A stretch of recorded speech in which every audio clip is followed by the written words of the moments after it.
Monsieur le Président, merci d'abord de nous faire l'honneur d'être avec nous pour votre premier voyage à Riyad et de faire l'honneur de partager avec notre audience, qui sont pour beaucoup des investisseurs, comment va l'Afrique aujourd'hui, comment va le Sénégal. Et vous avez lancé il y a quelques jours, j'ai presque envie de dire, quelques semaines après votre élection, un plan très ambitieux. Et en Arabie Saoudite, on aime les plans qui sont visionnaires. Vous savez que la roadmap, comme on dit ici en Arabie Saoudite, c'est Vision 2030, la vision 2030 qui a été mise en place. Et vous avez lancé il n'y a pas longtemps la vision 2050 pour le Sénégal. Pouvez-vous partager avec nous ce que sont les principales priorités pour atteindre cette croissance durable d'ici 2050 et surtout comment, Monsieur le Président, le pays se prépare à intégrer les investissements étrangers pour appuyer cette transformation? Merci beaucoup de l'opportunité que vous m'offrez, que vous offrez au Sénégal de façon plus globale pour rencontrer des investisseurs potentiels, mais surtout partager, après l'avoir fait avec le peuple sénégalais, cette vision 2050 qui repose sur 4 piliers fondamentaux.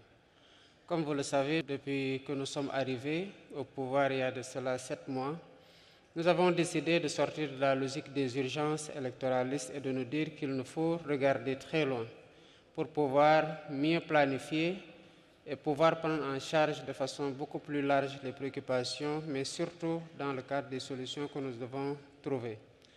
Nous avons remarqué que, de base, au Sénégal, nous avons, comme partout ailleurs en Afrique d'ailleurs, des ressources minières et minéralières importantes, mais qui sont exportées tout le temps à l'état de matières premières, n'offrant pas au pays l'opportunité de les transformer sur place et donc d'ajouter de la valeur. Et nous avons dit qu'il nous faut inverser ce cycle. Et c'est la base de la transformation systémique de notre économie sur laquelle repose la vision 2050. Nous avons dit qu'il nous faut d'abord commencer par transformer sur place les matières premières, ajouter de la valeur, exporter et rééquilibrer la balance commerciale du pays. Évidemment, cela ne sera à se faire que lorsque nous aurons des industries capables de transformer ces matières premières. Qui dit cela dit énergie. Mais le monde en est aujourd'hui à une préoccupation climatique importante qui nous impose des défis écologiques. Et nous avons dit le deuxième pilier, donc, c'est faire en sorte que nous ayons une énergie beaucoup plus accessible, beaucoup plus verte, pour avoir une économie qui soit à la fois durable mais résiliente. Mais quand on parle de transformation, quand on parle d'industrie, il faut que ces industries-là puissent être accueillies dans un cadre favorable pour l'investissement. Et c'est cela qui a motivé ces dernières années l'éclosion de zones économiques spéciales sur lesquelles travaille depuis quelques années l'Agence de promotion des investissements pour donner le meilleur climat, mais surtout les meilleures opportunités à ces investisseurs-là d'arriver dans le pays à des conditions favorables.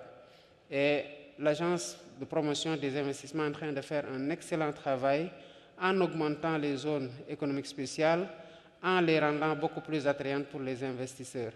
Mais tout ça ne se fera pas sans un capital humain de qualité. Parce que dans ces industries, il faut bien qu'il y ait des travailleurs qui soient qualifiés avec une main-d'œuvre à bas coût.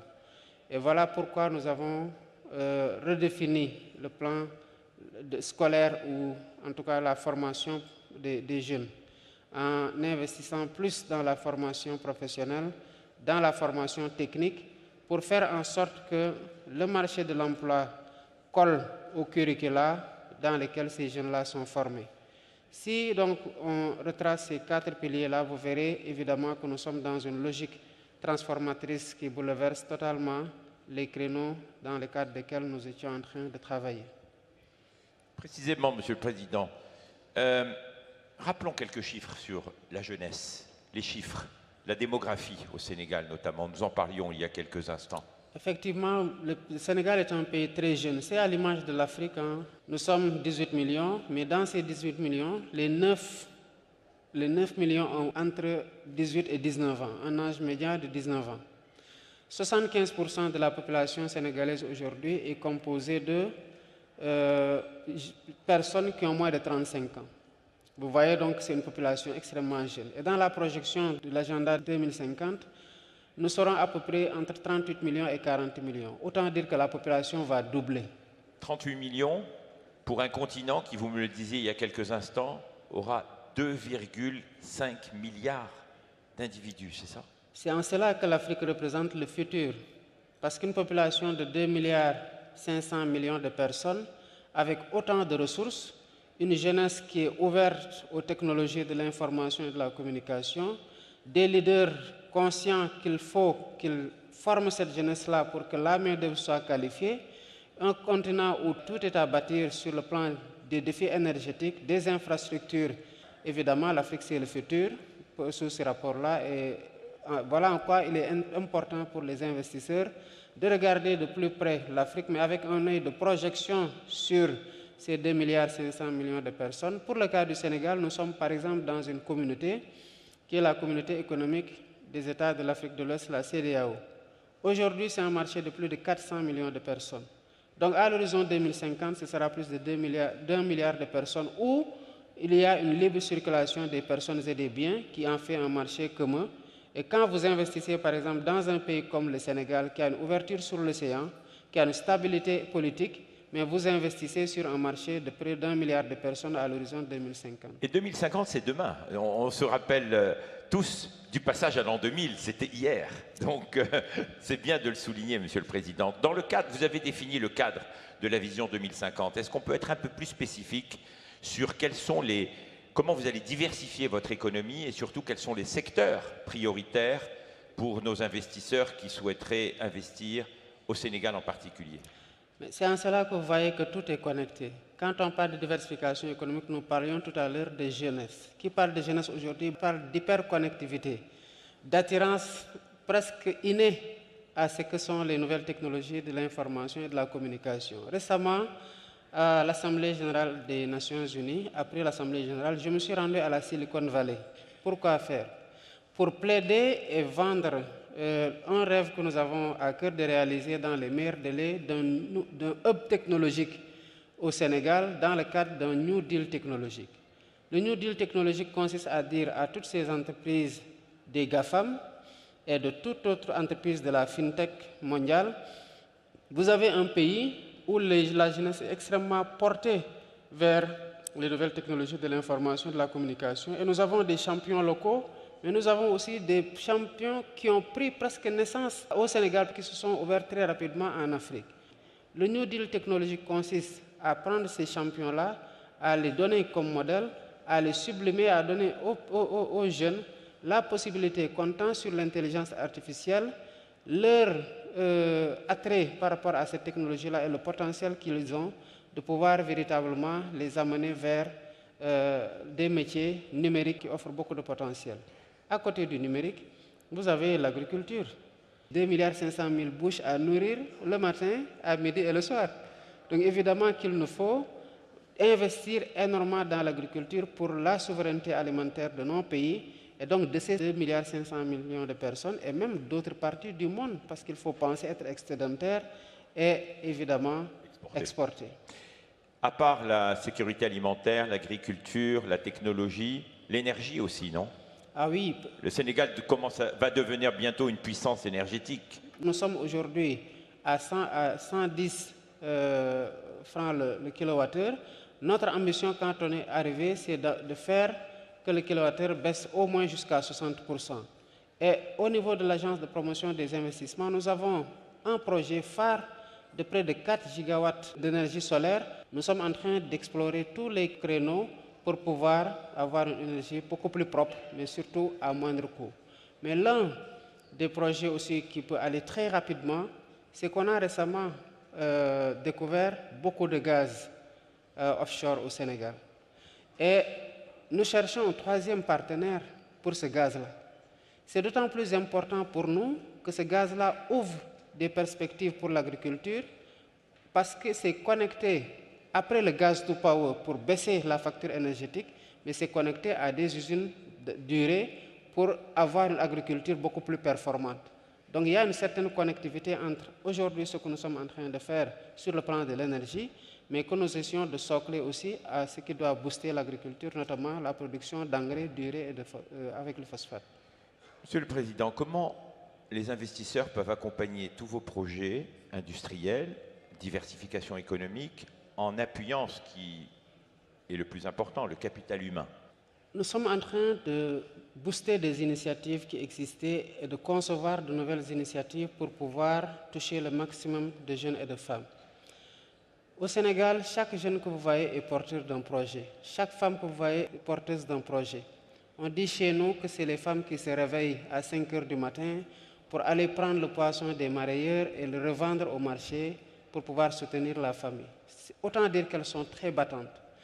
Et les jeunes aussi portent toujours un rêve de soutenir la famille, de prendre le relais. Donc c'est des jeunes qui se battent du matin au soir. Et après les avoir formés et qu'ils ont maintenant des projets, il faut pouvoir financer ces projets-là. Nous avons au Sénégal mis en place ce que nous avons appelé une agence nationale de la promotion de l'emploi des jeunes, mais surtout nous promouvons l'auto-emploi des jeunes à travers une délégation. Et à travers cette délégation, nous finançons des projets portés par des jeunes et par des femmes, notamment dans le domaine des nouvelles technologies, de l'agriculture, mais aussi d'autres initiatives que les jeunes et les femmes portent et qui sont en besoin de financement. Et nous sommes quand même en train de booster ça et de voir des jeunes surtout mettre en place des structures qui commencent à grandir, de voir des femmes qui sont dans un leadership à travers la mise en place de structures aussi qui grandissent dans la transformation des céréales qui sont aujourd'hui utilisées par des femmes transformatrices et qui les revendent à des supermarchés, qui les revendent à une clientèle qui jadis importait de tels produits. Donc nous sommes en train d'avancer et les investisseurs aujourd'hui, quand ils arrivent au Sénégal, ont toujours forcément, quand ils se rapprochent de l'APEX, qui essaie d'avoir un agrégateur des projets à financer, des jeunes avec lesquels ils peuvent aller ensemble et des femmes aussi qu'ils peuvent financer. Le Sénégal va bientôt accueillir les Jeux mondiaux, je crois, de la jeunesse, non? Jeux olympiques de la jeunesse. Les Jeux olympiques de la jeunesse. Vous pouvez nous en dire quelques mots? En 2026, le Sénégal sera la capitale mondiale de l'olympisme. Nous avons pris le relais pour ce qui est de la phase des Jeux olympiques de la jeunesse.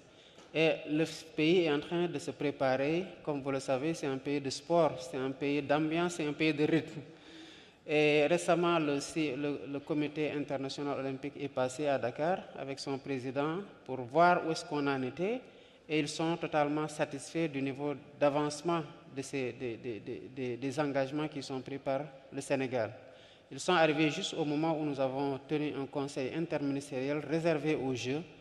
Et sur le plan de la communication, le comité d'organisation des Jeux a lancé un concours national auprès des jeunes pour la mascotte des Jeux. Et bientôt, ce sera dévoilé et ce sera certainement le coup d'envoi de la communication tous azimuts. Maintenant, nous sommes en train de préparer les athlètes, de préparer les infrastructures d'hébergement, de transport. Le TER, le train express régional qui s'était limité à Diamniadio, va aller maintenant jusqu'à l'aéroport. Et nous sommes en train, en même temps, d'acheter de nouvelles rames pour pouvoir assurer le transport. Mais dans la nouvelle ville de Diamniadio aussi, c'est tous des complexes qui arrivent pour pouvoir héberger, notamment sur le plan hôtelier. Donner en tout cas, bref, parce que nous attendons près de 7500 athlètes et près de 1500 encadreurs. Et c'est une formidable opportunité d'ailleurs de voir ce que la nouvelle ville de Diamniadio est en train de devenir et de pouvoir accompagner ça comme réponse à ce que les Jeux doivent donner avec tout ce beau monde-là qui arrive. C'est un moment magnifique. J'ai eu le plaisir d'être actif dans les Jeux olympiques de la jeunesse en Argentine. Tout le pays était en fête, donc je devine déjà comment le Sénégal va accueillir ces Jeux. Un dernier point, Monsieur le Président. On ne peut pas parler de transformation économique, de diversification économique, sans parler de stabilité et de leadership régional. Donc, quel rôle compte jouer votre pays, votre gouvernement, si je puis dire, face à tous ces défis aujourd'hui de la paix, de la sécurité, pour qu'il y ait un environnement favorable et stable pour les investisseurs? Pour être tout à fait franc, tout le monde se pose toujours la question de est-ce que je dois investir en Afrique malgré les conflits? comment rassurer sur la stabilité régionale et ce leadership que vous êtes en train d'incarner? C'est tout à fait normal quand on regarde l'historique des changements à la tête des pays en Afrique qu'on puisse avoir ces clichés. Mais comme on dit, toute règle a une exception. Et quand on parle de stabilité, quand même au Sénégal, nous nous bombons un peu le torse pour ne pas faire des jaloux auprès de nos frères africains. Nous sommes indépendants depuis 1960. On n'a jamais connu de coup d'État. Et nous avons récemment connu 3 alternances démocratiques, des élections à l'issue desquelles les vaincus félicitent le vainqueur. Moi, par exemple, à 22 heures le jour de l'élection, presque 90% des autres candidats m'avaient déjà félicité à travers des posts Facebook. Ils m'avaient appelé directement. Et le Sénégal a connu ça en 2000 avec Abdoulaye Wade, en 2012 avec Macky Sall et avec moi en 2024. Donc sous ce rapport-là, le Sénégal est un pays très stable. C'est un pays très hospitalier, c'est un pays extrêmement ouvert. D'ailleurs, on se fait appeler le pays de l'hospitalité, donc de la teranga. Évidemment, nous savons qu'il y a des problèmes, mais nous sommes un peuple extrêmement attaché à la paix. Voilà pourquoi, dès mon arrivée au pouvoir, je suis allé voir mes frères africains qui sont quelque peu secoués par le terrorisme, qui sont en instance de départ de la CEDEAO pour prêcher la bonne parole et travailler à bâtir des ponts pour que l'intégration africaine soit une réalité. Et j'ai été nommé médiateur de la CEDEAO pour faciliter les dialogues entre la CEDEAO et les États de l'Alliance du Sahel. Par rapport à la stabilité institutionnelle, moi déjà, mon engagement, c'est de faire du Sénégal un partenaire sûr et fiable. Même si j'ai été démocratiquement élu, je reconnais qu'il y a eu quelques remous dans la période post-électorale. Mais moi, mon défi aujourd'hui, c'est de faire en sorte que ce grand peuple qu'est le Sénégal aujourd'hui, qui réussit, malgré les turbulences, à aller voter dans le calme, la sérénité, pour imposer le leader qu'il veut par les voies démocratiques, qui est très attaché aux valeurs démocratiques quand elles sont compromises, qui se bat pour les défendre. Que ce peuple-là puisse connaître aussi des alternances avec un processus post-électoral, électoral et préélectoral aussi calme que l'est ce formidable peuple que j'ai la chance aujourd'hui de diriger. Et cet exemple sénégalais est aujourd'hui en train d'être offert aux autres pays africains et les peuples africains ont tous cette aspiration à plus de démocratie, à plus de stabilité pour pouvoir assurer la souveraineté à laquelle nous aspirons et à laquelle nous ne renoncerons jamais. Un dernier mot, Monsieur le Président de la République.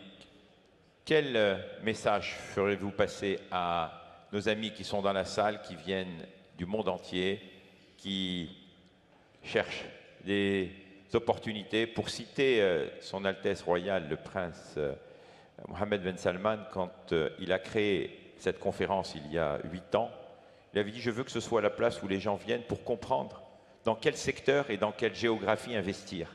Donc, quel est le message que vous passez à nos amis membres et investisseurs qui sont dans la salle? Mais je voudrais d'abord remercier les organisateurs de ce sommet. Et en premier lieu, le prince Mohammed Ben Salman, et à travers lui, formuler des prières pour les serviteurs des 2 mosquées. Vous féliciter en tant qu'organisateur pour cette tribune que vous offrez aux leaders et aux dirigeants. Je voudrais dire aux investisseurs dans la salle de regarder l'Afrique avec un autre œil. Aujourd'hui, en Afrique, c'est l'émergence de nouveaux dirigeants jeunes qui ont mal de voir ce retard que nous accusons sur tous les plans, qui ont mal de voir ce potentiel inexploité et qui ont envie de relever le défi et de faire naître un nouvel espoir qui va se matérialiser comme une réalité intangible en termes de qualité de vie améliorée par rapport à cette population qui l'attend de façon d'ailleurs tout à fait naturelle de ses dirigeants. Et l'Afrique, il faut la voir aujourd'hui, comment elle se réveille, quelles sont les ambitions qu'elle porte, et surtout se projeter avec cette Afrique-là, qui va forcément davantage de jour en jour se démocratiser, qui va forcément gagner en stabilité, mais qui est à bâtir sur le plan des infrastructures, sur le plan des défis énergétiques, sur le plan de la formation des jeunes, sur le plan des défis technologiques, et qui a une population qui avance, qui ne vieillit pas comme dans d'autres continents, une population qui est jeune, Donc, venez investir en Afrique. Il y a à faire avec nous, à bâtir avec nous dans le cadre d'un partenariat fécond et mutuellement gagnant. Monsieur le Président, merci infiniment pour le temps que vous nous avez accordé et de nous avoir réservé votre premier entretien dans le cadre de votre voyage officiel en Arabie Saoudite.